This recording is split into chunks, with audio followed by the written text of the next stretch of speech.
I was 23, I just graduated from university when I decided to go into magic full time.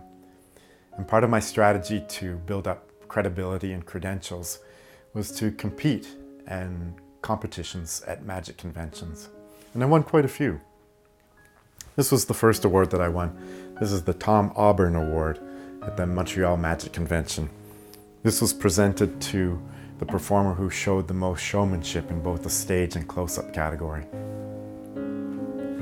This trophy was second place in the stage category at the Montreal Magic Convention, and that was a good win, but it also encouraged me to keep pursuing, going for the gold.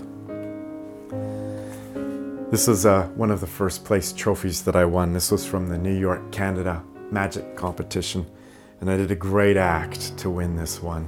I was really proud of the work that I'd put into it. But of course, when you go into magic competitions, sometimes you get burned.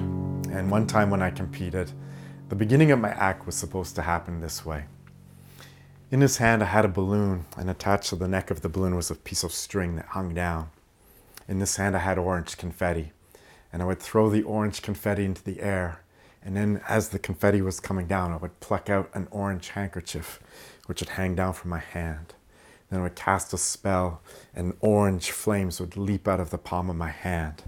And I would use that fire to light the string, which would burn quickly up to pop the balloon. Confetti would come down, and then a large staff with a banner would appear triumphantly.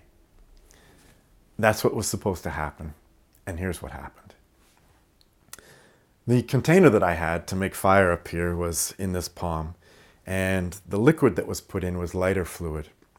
And just so that it wouldn't evaporate before my competition act began, I made sure I put plenty inside. I'm holding a balloon with the string. In this hand, I throw the confetti out, and as I do so, some of the liquid from the container goes onto the handkerchief. It appears, and then I realize that maybe this wouldn't be so good, but I started the fire, and when I did so, I realized that not only was the fire in the container, it was also on the handkerchief, and it was beginning to burn my hand.